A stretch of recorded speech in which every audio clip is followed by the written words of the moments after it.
I'm hungover. Seriously. I don't believe it. It's game time. There, can I go back to sleep now?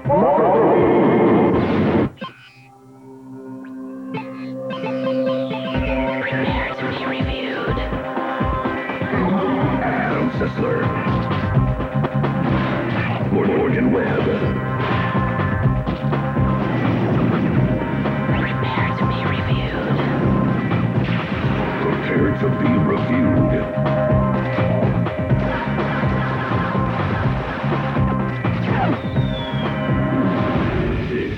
This is Play.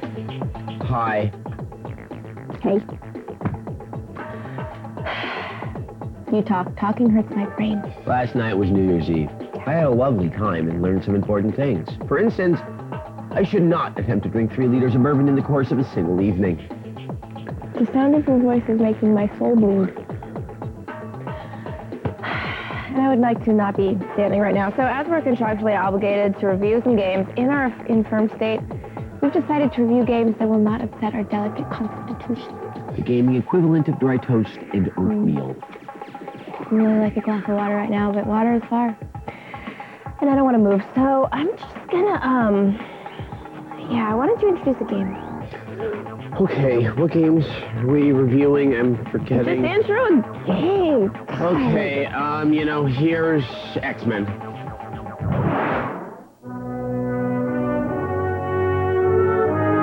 Why do you insist on coming here, Charles? I'm looking for hope. I will bring you hope. They finally made a decent X-Men game. Fully engaged. Charles, don't be silly. On the Xbox 360. I feel a great swell of pity for the poor soul that plays that game. Slut. And I feel a great swell of pity for our viewers. Why me? With the taste of X-Men The Last Stand still fresh in your mouths, here's a lovely franchise tie-in. X-Men, the official game. X-Men, the official game is an action game that takes place between the second and third movies. It's pretty simple. Destroy people and property and occasionally get generator panels online. Okay, let's get these generator panels online. X-Men isn't a train wreck, it's just uninspiring. From the 700 or so mutant characters crawling around the Marvel Universe, you'll have only 3 to pick from. Wolverine, I'll deal with you after I sharpen my claws on these clowns. Nightcrawler, Generator panels. Here. and Iceman. I can't let you do this.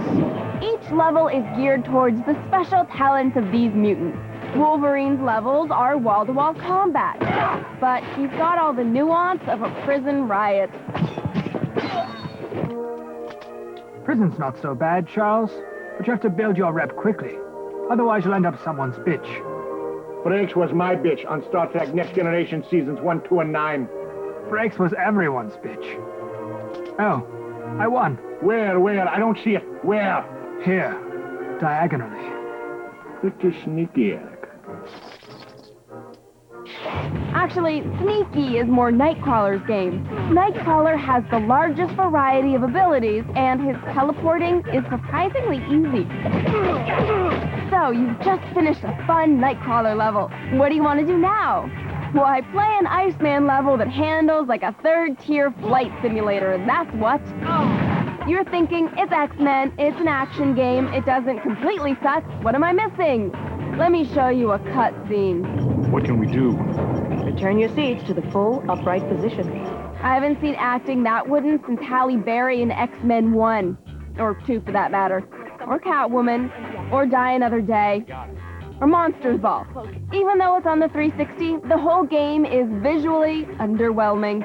I ain't impressed. Oh, and did I mention there aren't any online features? I will beat you at Hungry Hippos. And I'll be there to stop you, old friend. What the are you two doing? When I stole Jack Kirby's ideas for the X-Men, I never thought I'd see you playing some lame-ass X-Play bit. Huh? I haven't seen something this embarrassing since I walked in on Neil Adams and Joe Kubert role-playing Power Man and Iron Fist, if you know what I mean. Shut the up! Get the out! Get the out of my office! Don't roll your eyes at me! Those are the 2 best characters I ever created. If you want a stunningly average X-Men experience, X-Men the official game is waiting for you. We give it 3 mutated chromosomes out of 5. Something stinks. Oh, sweet, sweet X-Men. Not good, not bad. Just boring enough to not anger the man doing construction in my head. Are we on TV now? Do I have to open my eyes? Yes. Colors hurt. My contract may say that I have to be here, but it doesn't say I have to open my eyes or try. My skull is full of pain. Do you think if I shoved a knife into my skull, it would let some of the pain out? If it'll make you shut up, then yes. Yakuza. I was just thinking the other day, you know, it's been a long time since I played a middle-of-the-road adventure game based on the Japanese mafia. Thankfully, Yakuza is here to break that streak. You're Kazuma, badass soldier of the Tokyo underworld. You have respect, money, and a friend who seems to have killed your boss. Being the honorable type, Kazuma takes the rap, serving 10 years among angry silverware-wielding warriors. You killed the captain of the Tojo clan. And returns to civilian life to find the entire Yakuza world in chaos. Also, lots of people want to kill him, like this stripper, who is actually a guy. I think. Trouble is, it's really hard to like Yakuza as a game. Combat will occupy a lot of your time, and the fighting controls are stiff, clunky, and border on downright terrible. The weak lock-on system is useless. Kazuma auto-aims past his foes half the time, and you're constantly blindsided by off-camera enemies. You're often stuck finishing combos on nothing while hostile thugs line up beautiful attacks to your kidney. I spent more time punching air than I did bad guys. This might have been acceptable in 1999 or something, but there's no excuse for such archaic controls in this day and age.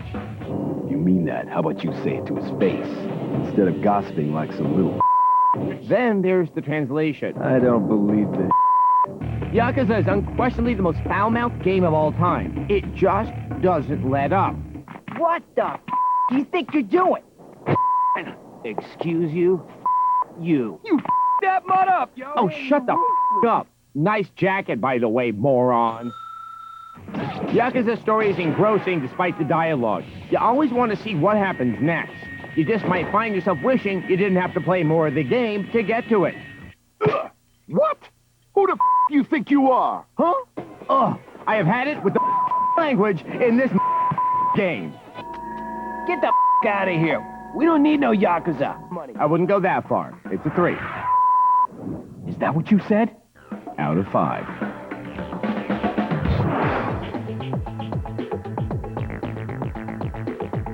All the swearing and the Japanese, it reminded me of something, but I don't really know what. Last night. Oh. Hey kids. Never engage in drinking competitions. You just end up getting into fights with Nepalese guys and then going off to find the Ark of the Covenant. Oh, just go back to sleep. You being awake involves too much tacking. I have to pee. But if I stand up, I think I'll vomit. So I'm trying to calculate whether the pee risk outweighs the vomit risk. Oh, I already decided for myself. Up next, more stuff. I think I called Adam a douche at the party last night. Hi. I'm hungover.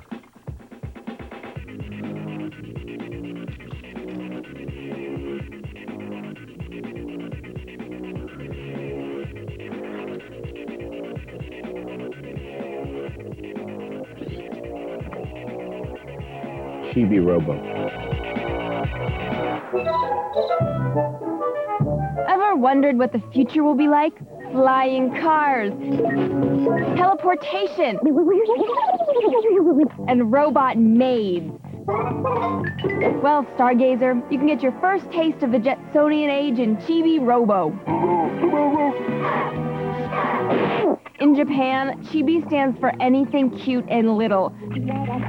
But there's nothing small about this game. You play as a cute little helper robot that is brought into the dysfunctional home of the Sanderson clan.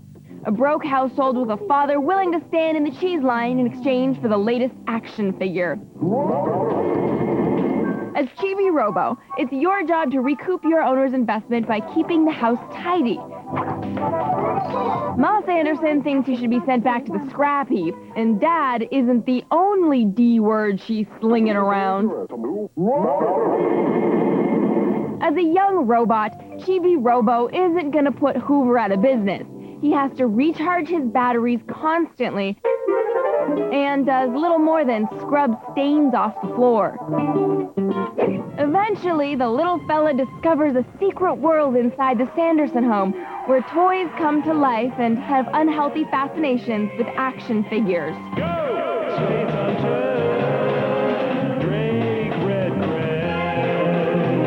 It's bizarre, to say the least, and it only becomes more strange as the game wears on. And this is truly one game that wears on. Things start slow with simpleton platforming and tons of menial tasks. But as Chibi completes a list of fetch quests, he's rewarded with happy points that he can use to upgrade his abilities. Yes, they're called happy points. Upgrades give Chibi new abilities that ultimately give him access to more nooks and crannies of the Sanderson abode. And ultimately, this is what Chibi Robo is all about. Getting from point A to point B over and over. There's some shallow combat and new gadgets that you can build from enemy scrap. But after 8 hours of wrestling a finicky camera and annoying time limits, the demands slowly begin to outstrip the rewards. Chibi Robo is loaded with adult innuendo. A father trying to please his wife with his hose? A crack-addicted teddy bear? A princess that can't get enough licking? If anything, it's an experience you'll always remember. This is one of those love it or hate it games. There's a lot of variety, but none of it is pulled off all that well. And minus the incredible sound design, the production values are strictly low rent. We give Chibi Robo a cute little 3 out of 5. Robot's cute. This toast is spicy. You know what's a good hangover cure? Having an extra liver installed? More liquor. Oh, please let a Bloody Mary just appear right now. I want one of those nice new Mormon livers. Then I'll have a fresh start, just like Larry Hagman.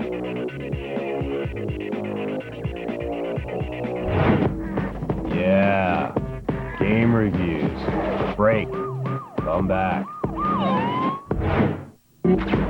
Just go. Go talk to Morgan. Hey, I'm sick. I am regretting ever having consumed alcohol, and it is times like this that your family and friends gather around you and say, you have a problem.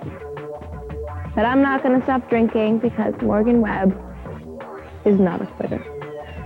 So I've decided to shake myself out of this hangover with a look back at the worst camera angles of all time.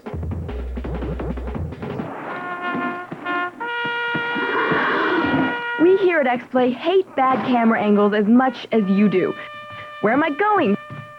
What am I shooting at? Who the hell just ate me? But these crappy camera angles aren't just limited to the Resident Evil franchise. Yes, in many games, it appears that the developers hired someone devoted to finding the absolute worst viewing angle for any situation. And, to their credit, whoever this person is, they've done an incredible job. Mr. Crappy-ass in-game camera designer, we salute you. Go!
Morgan had to go very quickly. I think she's puking in the sphere. Luckily, my Leo 9 constitution means I never ever puke when I'm hungover. I may have lost control of my bladder last night, but we can't say that's because of alcohol for sure. I could show you a good time. Leave me the alone. Ow! That guy and girl are back. Hi. Welcome back. We have hangovers. We were drunk last night, and we're not entirely sure what happened, but it appears that Adam has Raven Simone's name tattooed on his back. She's more than moderately Raven. She's extremely Raven. I think we're engaged. At least that's what I assume from the pattern of the scarring. Good. This TV thing was never stable. If you don't sign a prenup, you'll be on easy street with all that Princess Diary 2 money. I am not a whore. Do you know who are? The ladies in the Saints Row game. Oh. You know, I've had it. I'm fed up. I'm sick of all these hoity-toity lawyer types. I'm talking to you, Keenan Thompson, telling me what video games are harming the children. I just want to waste them all. This game is not Grand Theft Auto. It's Saints Row, a nice religious romp through small-town family values. I could show you a good time. It's everything that Grand Theft Auto is not. Maybe. You can free roam all over the city in Saints Row, anywhere you want to go. Sure, that's like Grand Theft Auto. You can throw ladies out of cars and steal them. Sure, that's like Grand Theft Auto. You can beat down on those dirty cops that never or won't solve Tupac's murder. Sure, that's like Grand Theft Auto. But beating up a guy in a hot dog costume, the only place you'll find that is my dreams. My torturous, diluted, miserable dreams. Hector says buenas noches. There is a story here. Saints Row has become a haven for misplaced anger, drugs, and morally irresponsible behavior. We've seen this kind of reprehensibility before. And we've seen it in other games before. What if it snowed in San Francisco? But if you just wanted a game with people using bazookas on quiet streets, you'll need to look, well, actually here would be fine. What's my point? Oh, something about moral values or hookers. Sweet, full-figured hookers. I'm getting so distracted. Rip-off games do that to me. But Saints Row has something more than Grand Theft Auto. It has something that censorship-loving zealots can truly appreciate. Life lessons. Lesson 1. It's hard out there for a pimp. And you have to alleviate their stress by taking their hookers from them. Forcefully, if need be. That cleans up the streets. That cleans up your soul.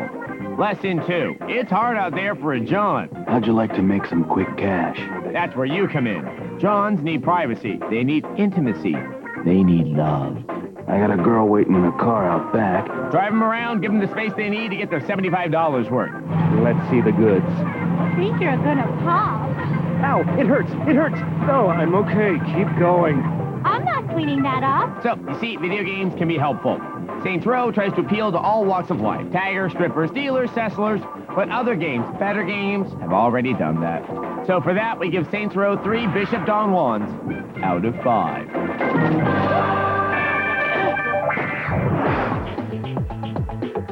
Now it's time for the X-Play replay. Everything got 3s. That's the point. So, that sure was our New Year's show, which we hope proves to all the young people watching that drinking and existing the next day don't mix. That's why you should participate in high-risk behavior while drunk. If you're gonna get wasted, might as well wreck your Beamer or fall out a frat window, because dying is the surest way to avoid a headache the next day.